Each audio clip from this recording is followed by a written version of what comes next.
3월 17일 주간지시 일정입니다. 자, 다음 주도 굉장히 많은 일정과 이벤트가 우리를 기다리고 있습니다. 자, 우선 엔비디아의 GTC 2024가 개방을 합니다. 여기서는 반도체 관련된 종목들의 단기적인 반등을 좀 기대할 수 있겠는데 이번 주는 뭐 반도체 종목들이 굉장히 부진했죠. 대장주 엔비디아만 부하권을 유지하고 나머지 종목들이 큰 폭의 하락이 나왔습니다. 여기에 TSMC, 인텔, 삼성전자 반도체 기업들에 대한 미국 정부의 지원이 있었음에도 불구하고 그냥 호재가 있었음에도 떨어진 거예요. 떨어졌기 때문에 여기에 대해서 좀 시장의 반등을 기대할 만한 이슈가 바로 GTC 2024가 되지 않을까라고 생각을 하고 있고요. 자, 그걸 제외하고는 이제 글로벌 통화 정책이 우리를 기다리고 있습니다. 미국, 유럽연합, 일본 정말 이 글로벌 3기 국가에서 기준금리를 결정하는데 사실 미국이랑 유럽연합은 금리가 동결입니다. 금리가 사실상 동결이고 우리가 지금 걱정하는 거는 일본이죠. 네, 일본에 대한 금리가 굉장히 우려가 되고 있는 상황이다. 자, 우선 미국 같은 경우에는 3월, 5월 100%, 네, 98%, 93%입니다. 사실상 100%고, 자, 6월 금리나 확률이 또 떨어졌어요. 지금 60%, 68, 69%까지 또 떨어졌어요. 네, 계속 떨어졌기 때문에 지금 70%가 가장 높고, 그리고 9월 달이 더 높습니다. 네, 보이시나요? 지금 9월 달 금리나 확률이. 네, 그렇기 때문에 일단 기본적으로 9월달 금리나 가능성이 매우 높다는 점들을 좀 보시면은 될 것 같다. 자, 그러면 올해 3번 금리나 하지 않습니까? 9월, 11월, 12월이 좀 유망하지 않나, 유력하지 않나, 이렇게 생각하시면 될 것 같고, 자, 일본 같은 경우에는 여러분 17년 만에 지금 금리 인상을 준비를 하고 있는데, 제가 이 이야기를 많이 들었어요. 일본이 금리 합니다라는 내용들이 1년 정도까지 계속적으로 나왔다가 이번에는 진짜 할 가능성이 크다라고 지금 전 세계적으로 호들갑을 떨고 있습니다. 그래서 아마 이번 주 일본은행에서 18일에서 19일 사이에 열리는 금융정책 결정위에서 금리 정책을 철회하고 이제 금리 인상에 돌입할 수 있다. 자, 이미 여기 보시는 것처럼 10개월 국채금리 YCC 일드 컨트롤 커브죠. 일드 커브 컨트롤이죠. 네. 여기에 대해서 이게 뭐냐면은 0.5% 이상으로 이 국채 금리가 올라가 버리면은 계속적으로 일본에서 매입을 해주는 겁니다. 일본에서 매입하면서 국채 수익률을 어느 정도 계속적으로 낮추는 그런 움직임을 보여주는 건데 이런 것들이 지금 이제 1%까지 상향시키고요. 1% 이상 때까지는 우리가 매입하지 않겠다 상향하고 있고 그 이유 자체가 지금 일본 같은 경우에는 지금 보시는 것처럼 대부분의 이 1년간의 그 자산 중에서 이 국채 반응의 비중이 굉장히 높습니다.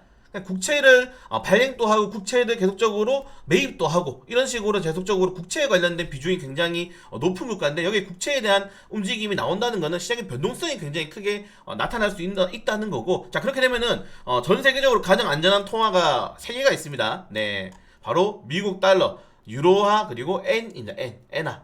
근데 엔화가 여기서 흔들린다는 거는 네, 어떻게 되겠습니까? 시장의 변동성이 생기면서 야 이제 일본도 금리 정책의 변동성이 생기네? 자, 그러면은 역시 안전한 미국 달러나 더 사야겠다. 달러의 비중이 더 확대될 수 있다는 겁니다. 그러면 어떻게 되겠습니까? 달러가 또 오르겠죠. 네, 달러가 또 오르면 환율이 또 떨어집니다. 네, 환율에 대한 부담감들이 계속적으로 커지고 있다. 지금 환율에 보시면은 1330원 또 올라죠. 지난주까지. 지금 보시면은 2020년부터 환율이 떨어지지가 않아요. 환율이 계속적으로 지금 이 박스권을 맴돌고 있는데 다시 한 번 더 1300원 위로 올라가 버리면은 네, 증시랑 딱 반대 방향 신고점일 때는 환율이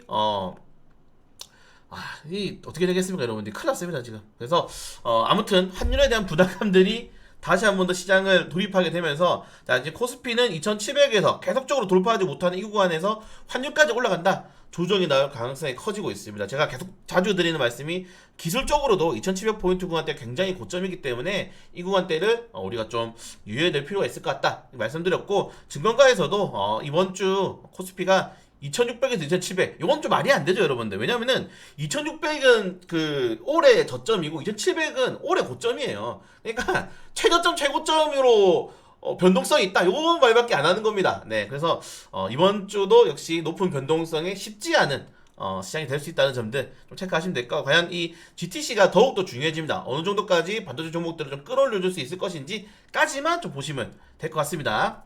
네, 그걸 제외하고는 네 큰 이슈는 없어요. 제가 테마주 이제 계속 정리해서 올려드리긴 할 건데, 딱히 뭐 살만한 주식들 이런 거 좀 애매한데, 그래도 최근에 유리기판 관련돼서 유리기판 관련해가지고 좀 좋은 호재가 있는 상황인데, 뭐 이런 정책이라든가 이슈, 뭐 삼성전자에서 최근에 밀고 있는 게 유리기판, CX의 뉴로모픽 이런 것들인데, 이런 테마적 형성되는 건 굉장히 좋은데, 삼성전자가 지금 올라가지 못하고 있지 않습니까? 주가 자체가. 그래서 삼성전자가 좀 반등이 나와줘야지 저런 종목들의 추가적인 탄력, 그러니까 주도주가 될 수가 있는데, 지금 우리 엔비디아 관련된 테마주, 뭐 HBM 관련 테마주는 시장 한번 주도했잖아요. HBM 관련 테마주들. 그런데 삼성전자 관련된 종목들이 주도하지 못하고 뭐 최근에 뭐 자란 테크놀로지가 올라갔다가 조정이 나올 수밖에 없는 게, 삼성전자가 보시면 박스권에 갇혔어요 지금. 이 박스권에 완벽하게 갇혔기 때문에 여기서 추가적인 뭔가가 보여줘야 됩니다. 그걸 보여주기 위해서는 역시나 이재용 회장님의 용단이 좀 필요할 것 같은데, 단기적으로 쉽지 않을 것 같고요. 자, 그리고 조선 관련 테마주도 뭐 이번 주에 많이 오르긴 했지만은, 이게 단기적인 이슈 이벤트로 인한 상승일 뿐이지, 실제로 주가를, 특히 조선은 대용주가 많잖아요. 코스피 종목들이 많은데, 얘들을 끌어올리려면은 결국 실적이 받쳐줘야 됩니다. 그게 아니니까 단기적으로 슈팅이 나왔다가 크게 조정이 나오는 모습이 나왔죠. 목요일날, 금요일날. 그렇기 때문에 조선 업종들 같은 경우도 뭐 분쟁한다고 해도 좋은 게 아니고, 실적을 뒷받침하는 뭔가 추가적인 모멘텀이 좀 필요하지 않나, 이렇게 좀 생각이 되고요. 유평 관련 테마주는 제가 정리를 해드렸습니다 이미. 10일날 정리해드렸는데, 하필 인터플렉스로 잡았네. 그때도 제가 그 다른 종목들은 텔레그램에서 너무 많이 추천한다 해서 아쉽다 했는데, 그 종목들이 더 많이 올랐어요. 역시 시장의 수급이 가장 중요하지 않나 생각이 되고, SKC, 뭐 SKC 도 선회하시면 나쁘지 않을 것 같습니다. 그래서 이런 관련된 내용도 영상 보시면은 지금 왜 유리기판 관련 테마를 투자하는지를 좀 알 수 있으니까, 쉽게 설명해 드렸으니까 좀 보시면 좋을 것 같고, 그리고 6위부터 뭐 10위까지, 특히 9위, 10위는 전력 설비 종목들이 최근에 많이 올랐죠. 그리고 여기 보시면은 이 전선도 많이 올랐어요. 전선 테마주가 재룡산업을 포함해서 최근에 LS그룹주도 많이 올라가고 있는데, 대규모의 이런 수주를 계속적으로 따오게 되면서 결국 실적이 좋아지니까 모멘텀이 같이 상승하는 모습, 이제 실적을 좀 많이 바라봐야 됩니다. 왜냐면은 여러분들 이제 1분기 실적 발표 플러스 감사보고서 시즌입니다. 상장필지 시즌이 다가오기 때문에 더욱더 안전한 주식으로 좀 수급이 몰릴 수 있다는 점들까지 보시면 될 것 같고, 그리고 원자력 관련된 이슈는 총선 이후에 우리가 좀 공략을 해보려고 했는데, 총선 전부터, 그러니까 이번 정부가 지금 굉장히 11호 원전을 좀 짓기 위해서 계속적으로 좀 투자를 하고 있어요. 그러니까 계속적으로 정책을 내고 있기 때문에 원전 관련 테마주들의 단기적인 모멘텀보다는 중장기적으로도 괜찮아. 특히 이 중장기적인 모멘텀 중에서 선거까지 만약에 국민님이 이긴다 이렇게 되면은 좀 크게 더욱더 기대를 할 수 있기 때문에, 그런 점들도 한번 확인해 보시면 좋을 것 같습니다. 자, 그리고 뭐 코스피 주간 상승 종목들 보시면은 뭐 느껴지시는 게 없습니까? 다 개별 종목으로 올랐어요. 그러니까 업종, 테마, 섹터가 겹치는 게 없습니다.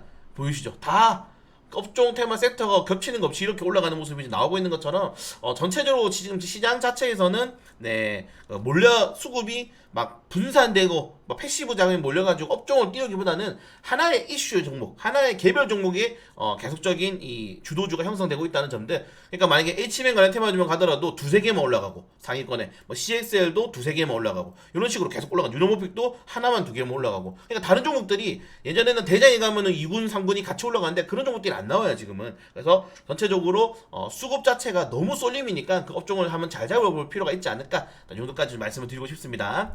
자, 그리고 18일날 굉장히 중요하죠. 일단 GTC 2024 반도체 종목들의 반등을 한번 좀 기대해볼 필요가 있을 것 같고, 그리고 바이오 유럽 스프링 2024 참가 기업들 그레디언트, 신데카 바이오, 보령 에이벤. 그레디언트는 자회사가 참가합니다. 일본은행의 금융정책 회의 1일차가 있는데, 1일차에서는 보통 결정을 하지 않고 1일차에 회의한 다음에 2일차에 발표하거든요. 그래서 화요일이 조금 더 중요하다 말씀을 드리고 싶습니다. 그래서 화요일 날이 정말 중요합니다. 화요일 날에 이 17년 만에 일본의 금리 정책을 바꿀 수 있을 것인지, 여기가 좀 가장 중요하지 않을까, 좀 이렇게 생각이 돼요. 그래서 과연 금융정책위원회에서 어떤 정책이 나올 것인지 좀 볼 필요가 있을 것 같고, 그걸 제외하고는 뭐 수요일날은 FOMC 회의가 있습니다. 바쁘죠 이번 주. 그리고 중국의 LPR 대출대금리 또 발표도 있고, 굉장히 바쁜 한 주다 이번 주도. 목요일에는 미국의 경제지표 발표 보이시나요? 경제지표 발표가 어마어마하게 있습니다. 쉽지 않다. 목요일도 쉽지 않다. 목요일도 쉽지 않고 3년에 신규 상장한다는 점들. 자, 금요일에는 그리고 정부 방송통신위원장이랑 토니 3사가 회동을 하는데, 이제 여기서 뭐가 나오냐면은 갑자기 생각이 안 나네요.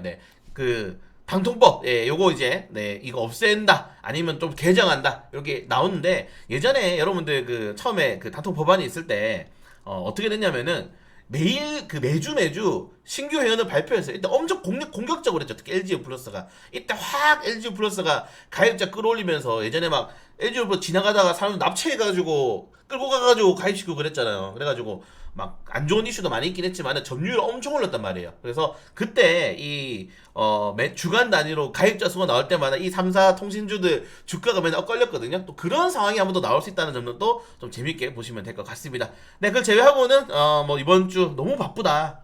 너무 바쁜 일정, 너무 바쁜 이슈가 많습니다. 네, 저는 지금부터 계속 정리해가지고 또 재밌는 관심 종목이라든가 좀 뭐 정부 정책 관련 테마도 다시 추가 정리드릴 건데 다음 주도 쉽지 않습니다, 여러분들. 그래서 제가 계속 강조드리는 종목 수를 줄여야 되고 제발 비중 좀 줄이셔야 된다. 한 종목에 많이 들어가시다가는 따면 좋죠. 근데 떨어질 경우에는 지금은 순환매가 안 들어요 시장에. 그래서 배발 비중 좀 지키시면서 잘 다음 주도 이겨내 보도록 하겠습니다. 네, 남은 주말 잘 보내시고 큰일 없으면 내일 저는 장전시장으로 잡도록 하겠습니다.